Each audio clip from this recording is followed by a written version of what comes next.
Muy buenos días, estimados amigos del Grupo Radio Estéreo Mairán. Hoy es sábado 5 de marzo de 2022. Es un grato placer darles la más cordial bienvenida a esta mañana de historia. Gracias, muchas gracias por la oportunidad de convivir a través de esta pasión. Soy Luis Alberto Vázquez Álvarez, sacerdote y teólogo que podría ser acusado de hereje, filósofo político de visión avanzada, activista efectivo de la independencia allá en Europa, defensor del criollismo mexicano, constitucionalista doble, escritor e inspirador de obras literarias, uno de los cerebros más brillantes de la historia de México, Servando Teresa de Mier, promotor de la independencia y uno de los hombres que luchó por la Constitución del 24. Ese es nuestro tema de hoy. Y recuerden, distinguidas damas y caballeros amantes de la historia, que para nosotros escuchar sus opiniones nos enaltece, eleva nuestra calidad humana. Por ello les invitamos a que con toda confianza nos brinde su visión del tema y nos honre con ella.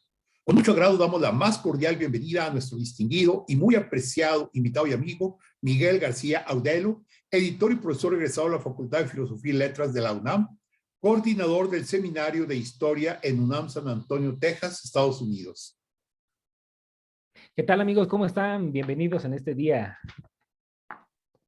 Miguel, bueno, antes nomás, vamos a poner como música de fondo el concierto para violín de Tchaikovsky, una obra realmente muy, muy atractiva. Preciosa. Servando Teresa de Mier no es de los personajes más conocidos de la historia de México. Creo que fuera de Monterrey no es tan, ¿cómo podríamos decir?, tan conocido. A lo mejor en la Ciudad de México hay una calle importante que lleva su nombre, pero hay otros lugares de México como que Servando Teresa de Mier pasa en segundo plano. Así es, efectivamente, Fray Servando Teresa de Mier, o como le gustaba que le dijeran a él, el Padre Mier, o el Doctor Mier, que era uno de sus títulos preferidos. No es tan conocido, ya lo daba a conocer hace no mucho tiempo, la investigadora francesa Marie-Cécile Benassi, que cuando llegó a México y preguntaba si conocían a Fray Servando Teresa de Mier, incluso en los círculos más así aventajados culturalmente hablando, pues le referenciaban una calle, pero, pero no más.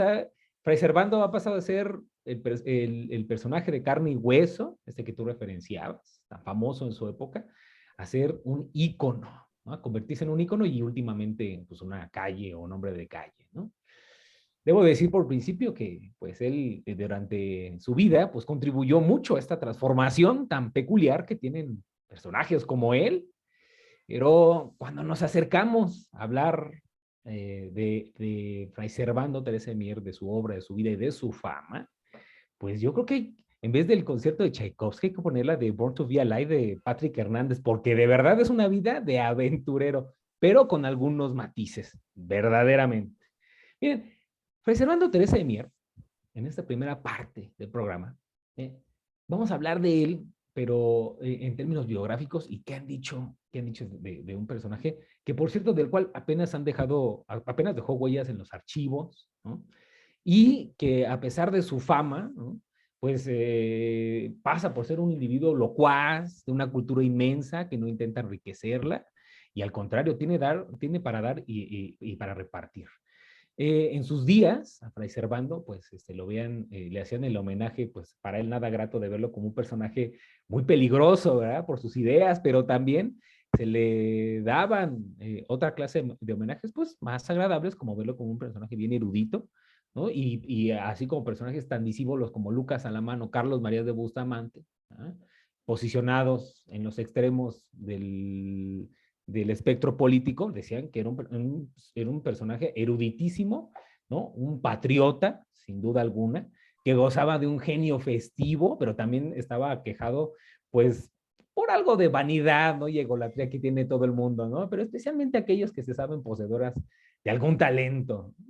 En sus días, cuando era novicio y dominico en la Ciudad de México, así como en sus diferentes estadías en los países de Europa que visitó, pues a pocos agradaba porque se les hacía un personaje bien extraño, especialmente por sus ideas, ¿no?, en términos de la ortodoxia católica, del cual, al contrario de lo que pudiera parecer, pues era un pleno defensor, ¿no? Pero estas ideas le causaron muchos problemas a lo largo de su vida, vamos a ver cuáles fueron, ¿no? Y eso le obligó a hacer lo que podría denominarse como un clandestino perpetuo. Un David Copperfield del siglo XVIII y del siglo XIX, porque se la pasó escapando de cárcel en cárcel, ¿no? Con los métodos más inverosímiles que pues difícilmente hoy podría lograrlos, ¿no? Y disculpen la risa, pero es que de verdad, o sea, no me estoy riendo porque me estoy burlando de él, sino porque leer sus memorias, que es en donde están anotadas estas escapadas, 7 u 8 para ser exactos, pues están escritas con un candor que su vida, de verdad, pues parece, pues es lo que dirías en filosofía, pues una ficción más verdadera que la verdad. Es una vida increíble, ¿verdad? Que transforma en literatura digna de apreciar, ¿no? Y precisamente por ello, algunos historiadores, por ejemplo, como Gorban, además de acusarlo de poco ortodoxo, de vanidoso, de ególatra, pues también se le acusa de aventurero, algo que es una verdad a medias, porque un aventurero, por ejemplo, como Casanova, ¿ah? Un aventurero siempre está mediado por el dinero y por los amores, y Fray Servando no tuvo nada de eso.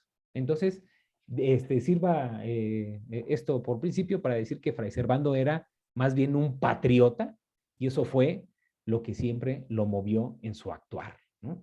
Él era un personaje, como digo, vanidoso que amaba los títulos, ¿no? Se vanagloriaba muchísimo ser doctor en teología, pero especialmente otros que acumuló a lo largo de su existencia, que finalizó pues un año antes de que finalizara la primera presidencia republicana del México independiente con Guadalupe Victoria. Pero, ¿qué les parece si para entrar en detalle vamos viendo pues los datos pues biográficos, cronológicos de un personaje como él? Bien dijiste al principio, querido amigo Luis Alberto, que es bien conocido en Monterrey, en Nuevo León. Supongo que hay muchas calles en su honor, porque pues nació ahí, pues tengo entendido por ahí del año de 1765, y a los 16 años es enviado por su familia, que por cierto era acomodada de dinero y parece que de un rancio linaje noble, ¿no? Es enviado a la Ciudad de México para que estudiara con los dominicos, ahí muy cerca del centro histórico actual, atrás de la Catedral Metropolitana, a un lado de la Inquisición. Qué curioso, ¿verdad? Iba a ser que ahí donde llegó, a lo que estaba al lado era lo que le iba a perseguir casi toda su vida. Pero bueno, él de joven pues pasó por ser un personaje brillante, locuaz, ¿no? Adelantado, uno de los alumnos más aprovechados de su generación. Y pues además de estudiar con los dominicos, pues se fue ahí al colegio de Regina Porta Coeli para doctorarse en teología. Y su dominio del conocimiento teológico, pues más que ventajas, pues le atrajo dificultades bien tremendas. Fíjense, llega a los 16 años a la Ciudad de México, pero a los 27 le encargan, debido a su oratoria brillantísima, ¿ah?, que dé un sermón en la colegiata de la Basílica de Guadalupe. Iba a estar ahí aquel 12 de diciembre de 1794. Repito, a los 27 años, pues ni más ni menos que el virrey, el arzobispo de la Ciudad de México, toda la plana de la Real Audiencia y demás miembros notables de la muy noble, leal e imperial Ciudad de México, ¿no?, para celebrar el 263 aniversario de la aparición de la Virgen de Guadalupe. Pero resulta que en este sermón de 1794, Fray Servando, haciendo un uso pues bastante curioso de la teología y del lenguaje y de muchas cosas, va a decir, en frente de todos estos personajes, que la Virgen de Guadalupe no se había aparecido un 12 de diciembre de 1531, sino que el culto a la Virgen de Guadalupe pues se extendía por lo menos unos 1700 años antes de su propia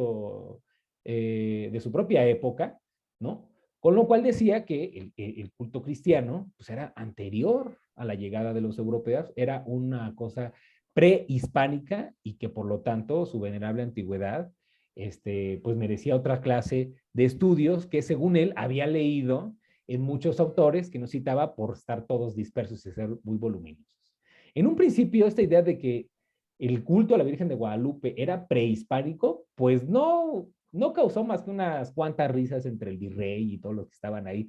Pero apenas pasado una semana, el arzobispo Núñez de Haro, no lo vio con tanta gracia por algo muy particular. Pues resulta que una de las justificaciones de la conquista española, ¿verdad?, en 1521, había sido precisamente que los españoles habían traído el cristianismo. Entonces, Fray Servando, al decir que la Virgen de Guadalupe no se había aparecido en diciembre de 1531, equivalía a echar por tierra la justificación de la conquista, pero sobre todo de la presencia española en el continente americano, y no ya en la Nueva España nada más, sino en toda la geografía americana. Obviamente esto despertó así como el arzobispo se paró de pestañas, le fincó un juicio y pues lo mandó a encarcelar. Y estaba muy tranquilo. Ahí una semana después, ya después de haber recibido Año Nuevo en 1795, pues que le caen, lo agarraron ahí en el convento y lo mandaron a la cárcel al pobre de Fray Servando, pero por una idea que pues ahora vemos que fue pues muy revolucionaria. Entonces estuvo ahí encarcelado ahí en las mazmorras de la Inquisición, que por cierto ni eran mazmorras ni estaban tan severas, ¿no? Intentando apelar durante 6 meses su juicio, porque se le acusaba de blasfemia y herejía, y no lo consigue, y el mismo arzobispo lo mandó a España, a Las Caldas, a un convento para que estuviera ahí recluido, para que aprendiera disciplina, para que terminara de formarse, para que sintiera el rigor.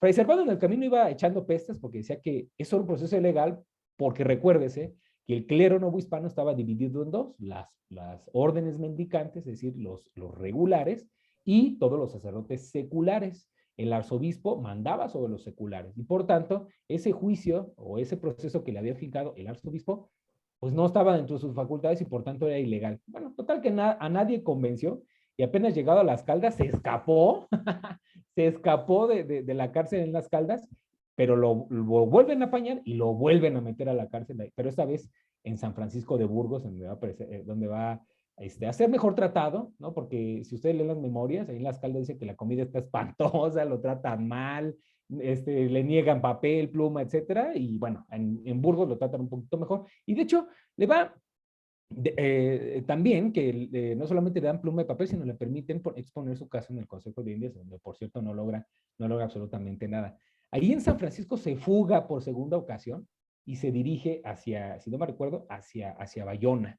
Hacia Bayona, que recuérdese, va a ser un lugar muy importante durante la invasión de Napoleón Bonaparte a España, porque iban a ser encarcelados los reyes de España. Pero ahí llega en el año de 1801, es decir, sus cárceles duran en promedio 3 o 5 años, ¿no? Eso es lo que va a durar, pero logra escaparse y de Bayona va a pasar a París, y esto va a ser muy importante porque desde ahí va a empezar dos cosas muy importantes. Uno, el contacto con las ideas ilustradas de la revolución, ya transformadas por un proceso que está apuntando hacia el imperio que va a construir o que va a instaurar Napoleón Bonaparte. Dos, va a entrar en contacto con personalidades muy distinguidas, ¿no? Uno de ellos va a ser, se dice Lucas Alamán, el joven Lucas Alamán que estaba estudiando por entonces, y otro va a ser Simón Rodríguez, el profesor de Simón Bolívar, ni más ni menos.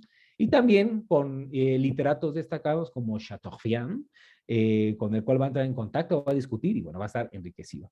Lo último que va a hacer es que va a meterse en la idea de que tiene que secularizarse, porque esto de andar siendo encarcelado a cada rato, pues como que ya no es muy cómodo, y va a dirigir sus pasos hacia Roma, en donde va a pedirle al Papa directamente, ¿no? Por cierto, un papado cruzado de desórdenes por la invasión de Napoleón, por todo lo que significa el desorden y el desastre de la Revolución Francesa en otras monarquías, pero especialmente en el Papa, y pues se las van a conceder de una manera más o menos rápida, ¿no? Pero pues ya confiado en que lo han secularizado, decide volver a España, y resulta que lo andaban buscando y lo vuelven a agarrar y lo vuelven a encarcelar, pues esta vez en Sevilla, en donde va a escapar por cuarta ocasión de las cárceles, ¿no? Sin embargo, pues el Papa no va a olvidar sus servicios. Él dice en sus memorias que convierte a 2 rabinos al catolicismo, y por eso el Papa le va a dar una concesión especial.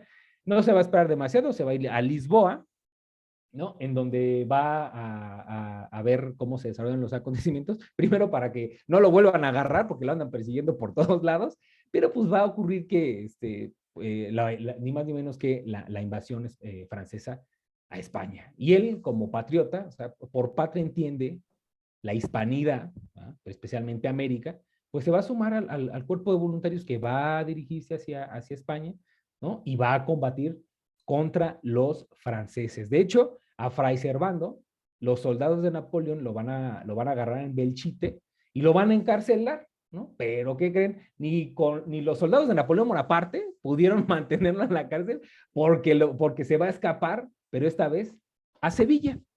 En donde va a entrar en contacto con los responsables de administrar el imperio en ausencia de los reyes, especialmente de Fernando VII, y va a ser testigo del inicio de la instauración de las Cortes de Cádiz.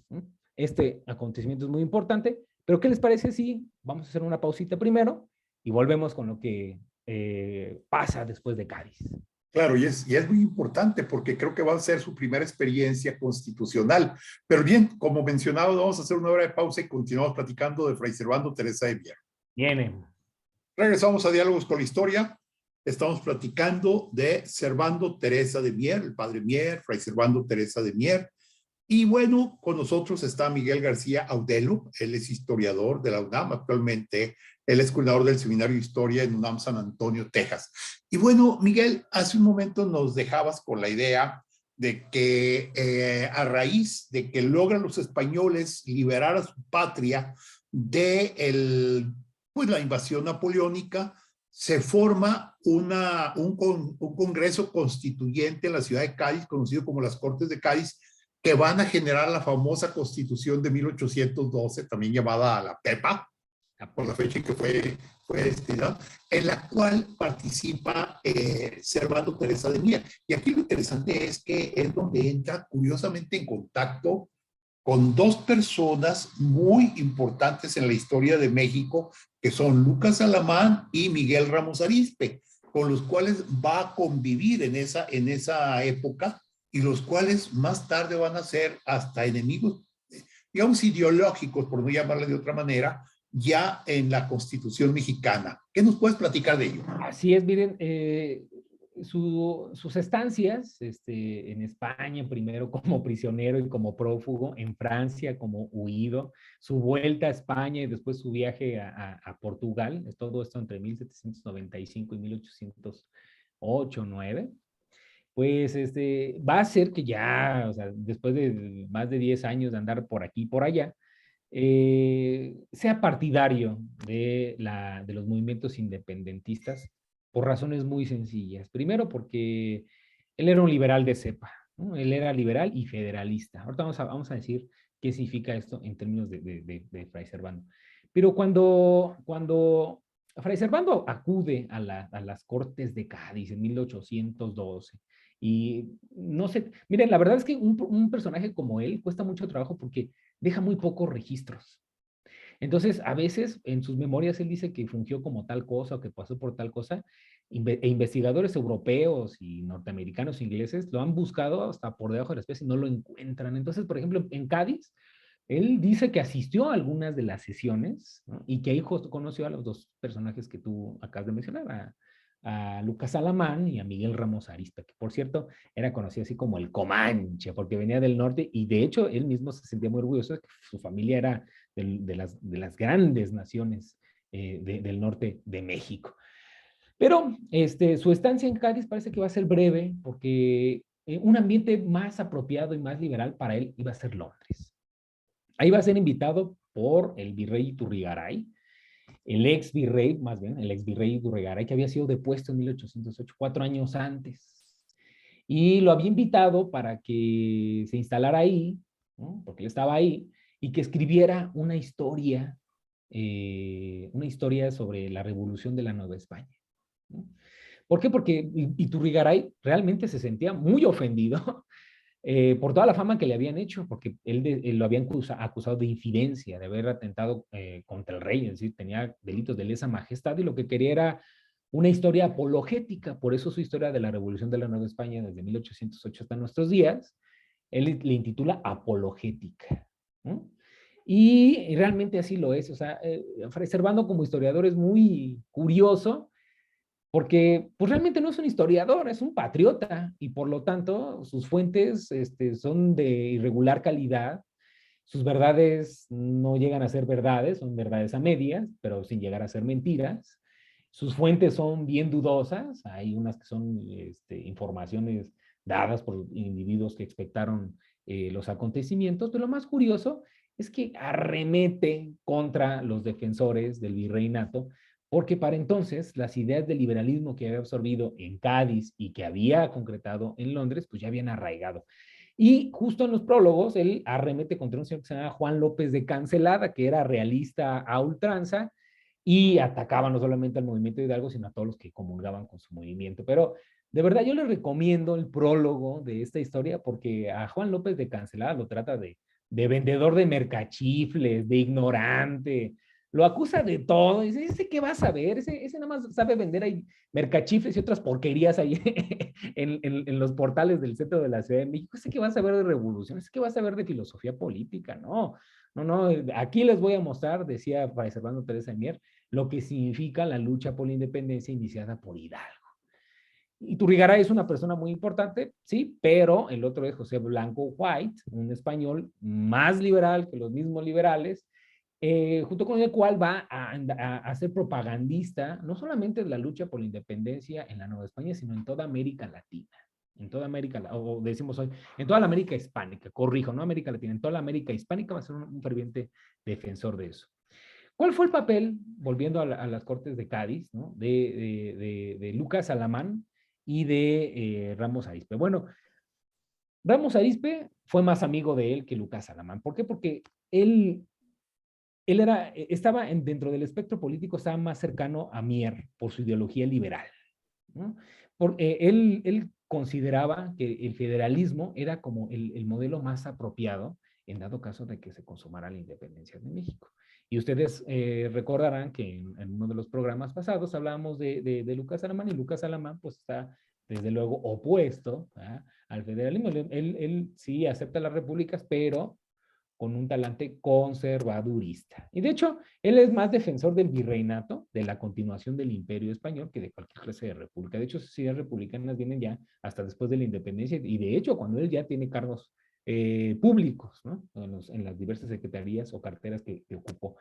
Y de hecho, cuando se consuma la independencia de la Nueva España, ¿no? Y en los congresos, en todos los debates públicos que hay, sobre todo en la prensa, Miguel Ramos Arizpe, como liberal y federalista, se va a conservar más como su amigo y como su aliado que Lucas Alamán, que va a pasar a ser su adversario político y natural en todo este debate acerca de cuál es la mejor forma de organizarse una vez que se ha consumado la independencia de México, ¿no? Pero eso lo vamos a ver al final de sus vidas, porque el federalismo por el cual opta Fray Servando no es un federalismo entendido a la manera norteamericana, no, no, no, no. Tiene elementos muy particulares que van a hacer que lo diferencien del que tiene el vecino del norte. Entonces, con estas ideas son las que llega, son con las que llega a Londres, y desde ahí empieza a divulgar sus ideas, ¿no? En las imprentas londinenses, que van a tener un gran alcance. Además del virrey, el ex virrey Turrigaray, y de José Blanco White, con el cual llega a tener algunas diferencias en términos de la liberalidad que tienen que alcanzar o por el camino que tienen que conducirse las luchas de la independencia. Otro que va a conocer y que va a ser determinante para Fray Servando va a ser el mismísimo Francisco Javier Mina, un joven militar que había participado en la defensa de la monarquía española en contra de los invasores franceses. De hecho, él había combatido contra Napoleón Bonaparte en los primeros días de la lucha por la independencia española, pero había tenido que huir, era un perseguido, ¿no? Del régimen de José Bonaparte, de don Pepe Botella, que por cierto, ni bebía tanto, ni era tan menso como decían, por cierto, ¿no? Pero el caso es que él estaba huyendo, también recorrió casi el mismo camino de Fray Servando con dirección hacia Londres, y en Londres él estaba preparando una expedición. ¿Por qué? Porque comulgaba con las ideas de la independencia de los virreinatos americanos, y no por traidor, sino porque la monarquía española había llegado a un punto en donde ya esa figura, ese absolutismo, pues estaba más que desgastado. Y esto se va a comprobar después, o sea, poquitos años después, 2 años después de la instauración de la famosa PEPA, que se jura, si no recuerdo, en mayo de 1812, por ahí en abril, mayo de 1812, en México se va a jurar en septiembre de 1812, pero apenas regresa Fernando VII al poder, va a echar por tierra todos los progresos en términos liberales que habían planteado en la Constitución los diputados americanos, ¿no? Esta reacción de Fernando VII de un absolutismo como no se había visto nunca, ni siquiera en tiempos de Carlos III, pues va a afectar profundamente no solamente las convicciones al interior de los mismos partidos liberales en España, sino especialmente en los que eran partidarios de las independencias en Iberoamérica, y les va a dar mayores razones para luchar por la emancipación. Y en ese sentido, Francisco Javier Mina no es un traidor como lo acusaron los mismos realistas al momento de fusilarlo, 3 años después de la vuelta de Fernando VII, sino era un convencido de la libertad. A Francisco Javier Mina lo conoce ahí por 1816, a principios de 1816, se embarca con él en mayo de ese año y viaja con dirección hacia América. Tocan puntos como Nueva York y Filadelfia, en donde Fray Servando intenta, ¿verdad?, llegar a la Nueva España para avisarle al insurgente Guadalupe Victoria de que una misión de ayuda se viene acercando hacia la Nueva España. Pero esto no se logra, Fray Servando no logra salir y permanece en Galveston, que por entonces era como un centro de conspiraciones geopolíticas. En Galveston se asentaban los primeros independentistas tejanos que darán batalla 20 años después, pero que ya por entonces estaban duro y dale con declarar a Texas independiente para ocuparlo así como una especie de espacio sin ley en donde ni la Nueva España ni los Estados Unidos tenían jurisdicción de sus propias leyes. Sea como sea, de Galveston va a partir hacia la Nueva España y va a llegar a Soto la Marina en abril de 1817. Va a llegar con Francisco Javier Mina y con toda la bola de expedicionarios. Muchos de ellos, también hay que decirlo, pues eran pues casi piratas, eran mercenarios que venían por un sueldo. Ellos no venían convencidos por la lucha de la libertad, de la independencia de la Nueva España. No, eran gente pagada, gente a sueldo, y eso explica pues el desastre a que condujo esa expedición, porque muy poquito tiempo después, mientras algunos miembros de esta expedición se quedan ahí en Soto la Marina, ¿ah?, como Fray Servando mismo, Javier Mina se interna a la Nueva España, llega a hacer algunas incursiones en pueblos ya casi cercanos a Zacatecas, pero pues es derrotado en muy poco tiempo y conduce a la inevitable aprehensión, la sexta aprehensión de Fray Servando, ¿no? Como un insurgente más, como uno de los levantados. Lo que dice Fray Servando en sus memorias es que se lo traen caminando desde Soto la Marina hasta la Ciudad de México, y luego es bastante doloroso porque en el camino pues se cae de una mula y se rompe un brazo. Entonces, imagínense caminar desde Soto la Marina ahí en Tamaulipas hasta la Ciudad de México y con un brazo roto. Ahí se lo intentan arreglar, pero pues no, nomás como que no le queda bien, y llega maltrecho, mal comido, flaco, macilento, con las ropas desgarradas, terriblemente mal. En 1817 llega directamente a las cárceles de la Inquisición. Ahí va a llegar pues a finales de 1817, después de caminar tanto, pero ya no le va a ir tan mal. Fíjense por qué, porque Fray Servando lo encarcelan ahí en las mazmorras del palacio, de la Casa Chata de la Inquisición, al lado de su exconvento, pero no le va tan mal.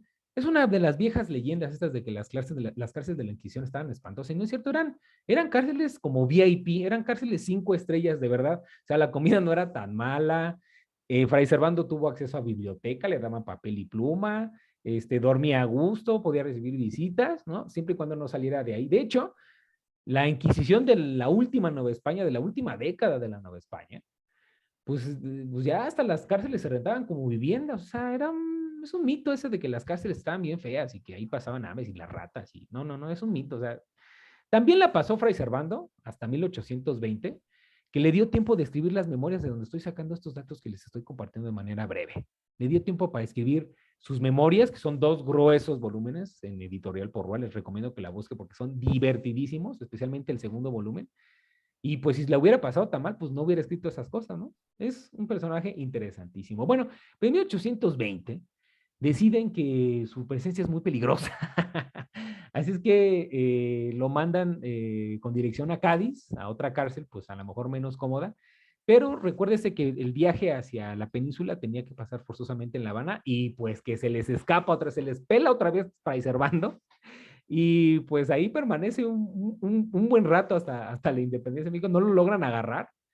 De hecho, se consuma la independencia y vuelve, pero hasta febrero de 1822, en donde arriba al puerto de Veracruz, que por cierto, llega a un puerto que todavía estaba dominado por los españoles, porque recuérdese que Veracruz, pero especialmente San Juan de Ulúa, permaneció en poder de los españoles, de los realistas, hasta mucho tiempo después de declarada y consumada la independencia, ¿no? Recuerde que la independencia de México se reconoce hasta 1836 por el Tratado de Santa María de Calatrava, pero mientras tanto, San Juan de Ulúa, pues está en poder de los españoles. ¿Y qué creen? Pues ahí tenían el nombre de Fray Servando y pues lo hacen prisionero y ahí permanece un buen ratito permanece en San Juan de Ulúa hasta que pues también se logra escapar.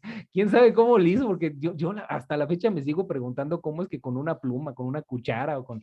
¿Quién sabe con qué se lograba escapar? Pero resulta que cuando logra escaparse y llega a la Ciudad de México, pues ya está Iturbide de emperador.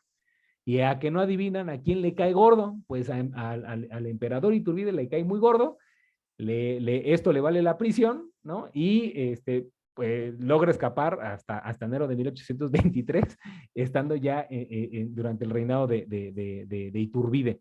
No pasa mucho tiempo porque Iturbide va a abdicar en breve, se va a formar un nuevo gobierno, ¿no? Es un triunvirato que va a convocar a un congreso constituyente en octubre de 1823 y que en términos históricos es el segundo congreso, ¿no? El primero fue el de Iturbide, después el segundo que va a dar lugar a la constitución que se va a promulgar en 1824. De manera que justamente en este congreso y sobre esta constitución va a opinar mucho, pero eso lo vamos a dejar para el siguiente tramo. Así es, y sí, iba a ser la primera constitución de México, es muy importante. Yo creo que vamos a tener mucho que platicar ahorita de Servando Teresa de Mier en la constitución del 24. Vamos a una pausa y continuamos. Regresamos a Diálogos con la Historia. Estamos platicando de la vida de Servando Teresa de Mier, Fray Servando Teresa de Mier, y con nosotros Miguel García Audelo, historiador de la UNAM. Nos acabas de comentar que ya llega el momento en que México va a crear su primera constitución formal como república. De hecho, para el Congreso Constituyente de 1823-1824, prácticamente la visión ya va a ser diferente a la anterior, donde había estado la idea de que podía ser monarquía o podía ser república, y ahora ya el concepto ya es república prácticamente. La línea se maneja en dos niveles. Uno, que a mí me gustaría que nos aclararas con precisión, que es el centralista, del cual acusan a Servando Teresa de Mier de ser el padre del centralismo, y el otro, que es el federalista, del cual se dice que es Miguel Ramos Arizpe, que inclusive a él se le llama el padre del federalismo mexicano. Pero también hay una cosa cierta. La Constitución de 1824, según he podido analizar, es una copia fidedigna de la Constitución de los Estados Unidos. Inclusive, allá se llama Estados Unidos de América y aquí se llama Estados Unidos Mexicanos, ¿sí? Hace un momento, al principio de esta charla, nos comentabas que el federalismo que maneja Servando Teresa de Mier es muy diferente a lo que muchas veces se ha entendido. A mí me gustaría que nos aclararas eso y nos hablaras de cuáles fueron las visiones de Servando Teresa de Mier en ese tipo de federalismo que no es exactamente el federalismo gringo. Así es, fíjense, esta anotación es muy importante porque a estas figuras siempre se les acusa de algo, ¿verdad? Porque su fama y la idea de ellos es mucho más grande que su propia realidad histórica, ¿no? Fray Servando no es la excepción, pero retomando lo que decías y lo que apuntaba en el tranco anterior, es que cuando se convoca el segundo Congreso Constituyente, obviamente uno de los que iba a ser llamados para que fuera diputado por Nuevo León, pues iba a ser el padre Mier, o el doctor Mier, como digo, le gustaba que le dijeran. También hay una mala inteligencia acerca de su federalismo, porque frecuentemente se le acusa de ser, como dices, el padre del centralismo. ¿No? Y también la otra mala inteligencia que hay acerca de cuando se exponen esta clase de temas es que el federalismo mexicano de esos años es una copia del americano, y no es cierto. Miren, por ejemplo, una historiadora destacada que ha dedicado toda su vida a ello, como Josefina Zoraida Vázquez, dice que el constitucionalismo del 23, los debates que se dan desde octubre hasta febrero del 24, perdón, hasta enero del 24, pues más bien están, los diputados tienen en la bolsa la Constitución de Cádiz, o sea, muchas de las cosas que se plantean ahí como la libertad de imprenta, la forma de organización política, todo eso está mucho más cercana a los principios políticos emanados de la Constitución de Cádiz. No con el federalismo de los Estados Unidos, porque el federalismo de los Estados Unidos es una cosa muy distinta, especialmente por la laxitud y por la forma en cómo están ordenados. Por ejemplo, las elecciones, la forma de las cámaras del poder legislativo, la división política de los estados que conformaban la Unión Americana en esa época, ¿no? Pero especialmente los principios abstractos que dan cohesión a este país, a los Estados Unidos de América, que distaba de ser, en términos históricos y sociales, una realidad similar a la que tenía México. Porque miren, cuando a Fray Servando le toca hablar sobre esto, en diciembre de 1823, es decir, ya en el trayecto final de las discusiones sobre la Constitución que se iba a promulgar en enero del 24, pues el debate está mucho más cargado y apunta a que se va a aprobar un federalismo, ¿no?, muy americano, a lo cual Fray Servando le opone muchos peros. Y lo hace en un discurso famoso que le llamaron el discurso de las profecías, que se echa por ahí del 13 de diciembre de 1823, en donde apunta dos cosas. Miren, el federalismo que nosotros necesitamos, dice él, es un federalismo moderado y razonable. ¿A qué se refiere eso? Miren, él comienza describiendo el federalismo de los Estados Unidos y él dice que el federalismo de los Estados Unidos se había dado por la necesidad de que los estados o las colonias, las 13 colonias inglesas, se unieran, es decir, el federalismo iba a ser como el pegamento que uniera a las 13 colonias para hacer frente a Gran Bretaña, al Imperio Británico, ¿no? Algo que no necesitaba el territorio heredado por la Nueva España. La Nueva España, como sea, estaba cohesionada políticamente y se habían hecho muchísimos esfuerzos, por lo menos desde 1776, con la creación de las provincias internas, con la comandancia de las provincias internas, con las intendencias, recientemente con los departamentos. Es decir, solamente habían cambiado la forma de dividir el país, pero unión había, ¿no? Que estaban en un estado de guerra, de desorden, de crisis financiera, cierto, pero no necesitaban una cohesión como la que habían necesitado los colonos ingleses para hacer frente al Imperio Español, pero al Imperio Británico. ¿Por qué? Porque la realidad de la Nueva España era absolutamente distinta. Es decir, el federalismo que se aplicara a México debe ser muy moderado, ¿no? Con estructuras que todavía estuvieran muy cercanas a lo heredado por la Nueva España, y por esa razón se le acusa de ser el padre del centralismo. Pero él decía que esto era necesario, decir, era una idea razonable, porque un federalismo aplicado a la manera gringa, para el caso específico de México, lo que significaría era la desintegración, y es por eso que le llaman el discurso de las profecías, porque Fray Servando llega a decir, en caso de que se aplique el federalismo a México, lo único que va a lograr va a ser una desestabilización generalizada y una tendencia a la desintegración que van a aprovechar otras potencias para desmembrar el territorio nacional. Y díganme ustedes si no pasó eso. Tenemos muchos ejemplos, o sea, el de Texas es el que viene de inmediato a la cabeza, pero se olvidan también que los regios, de donde él venía, tuvieron brotes de separatismo. Los zacatecanos tuvieron brotes de separatismo. Los yucatecos, no se diga, siempre tuvieron una tendencia a sustraerse del dominio mexicano, algo que lograron solamente hacer los centroamericanos después de que cayó el imperio de Iturbide, ¿no? Entonces, el federalismo por el que abogaba Fray Servando era un federalismo moderado y razonable en los términos de la propia realidad histórica heredada de la Nueva España, que, como digo, está muy cerca como al régimen republicano de carácter centralista. Eso es lo primero que apuntaba.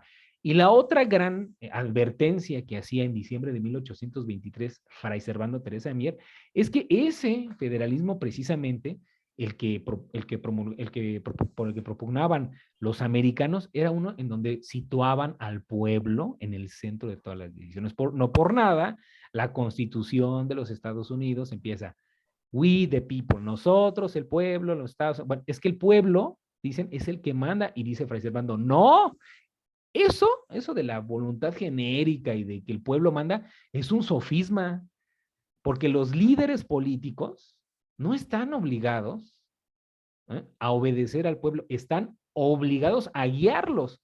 Y en dado caso de que el pueblo sea el que mande en estas condiciones, repito, en estas condiciones de desastre, lo único que van a generar es que surjan personajes que concentren todo el poder simple y sencillamente porque las masas así lo han querido. Y ejemplos tenemos muchos. Hace no mucho hablamos de don Antonio López de Santana, ¿no? Bueno, esas cosas eran apuntadas por Fray Servando a finales de 1823 y como digo, ese mote de el discurso de las profecías está absolutamente bien ganado. En resumen, Fray Servando decía, hay formas diferentes de federarse, Estados Unidos es una y no necesariamente es la que le queda a México, y México, en cambio, tiene que buscar una en donde su propia unión evite que caiga o que se precipite hacia la desintegración no solamente de su territorio, sino de todos los tejidos sociales, políticos y económicos que den lugar no solamente al desastre anunciado, sino al surgimiento de personajes que van a concentrar todo el poder y cuya constitución, por más buena, por más sofisticada que sea, no van a poder detenerlo. Eso fue, digamos, de lo más brillante, porque muchas cosas de las que dice Fray Servando Teresa de Mier a lo largo de su vida son absolutamente brillantes, pero eso en particular pues, resultó de una clarividencia excepcional, sin duda alguna, ¿no? Obviamente, él sabía en este tenor de su clarividencia, en el discurso este de las profecías, llegó a advertir que se le iba a acusar de ser promotor del centralismo, y cito, se me dirá, ¿no? ¿Quiere usted que nos constituyamos en una república central? No, yo siempre he estado por la federación, pero por una federación razonable y moderada. Al final no le hicieron caso, promulgaron la Constitución de 1824, ganó la presidencia en este marco constitucional Guadalupe Victoria y pues no queriendo, pues ya enfermo y así medio chocho, pues es honrado en vida, ¿no? Hasta 1827, cuando Guadalupe Victoria lo invita a vivir a Palacio Nacional, a donde vive el actual presidente de la República, que es en donde va a pasar sus últimos años. Los últimos días de su existencia fueron muy plácidos, en medio de la honra nacional, ¿verdad? En medio del reconocimiento, en medio del aprecio del presidente de la República. De hecho, días antes de que muera, va a citar a sus amigos, les va a invitar un chocolatito, les va a servir dulcecitos, va a pronunciar un discurso en donde va a justificar todas sus opiniones y todas sus acciones, pero sobre todo sus conductas que tuvo a lo largo de su vida, y unos días después, en 1827, va a fallecer, ¿no? Para ser luego enterrado en la cripta reservada a los frailes del convento de Santo Domingo. Como famas póstumas, bueno, nada más vamos a decir que su cuerpo tuvo un fin muy desventurado en tiempos de Juárez, ya en tiempos de la Guerra de Reforma, por toda esta fiebre, ¿verdad?, anticlerical que existe, van a desenterrar algunos de los cuerpos de las criptas de Santo Domingo y van a sacar a 12, entre ellos la momia de Fray Servando, porque así había quedado su cuerpecito, bien chupadito, pero conservado, y el estúpido gobernador de la Ciudad de México va a pensar que fueron víctimas de la Inquisición.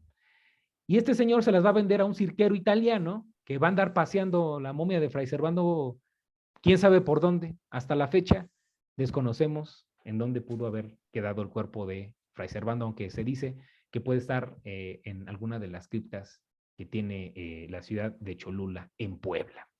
Nada más para cerrar esta prodigiosa vida, pues voy a anotar, ¿no?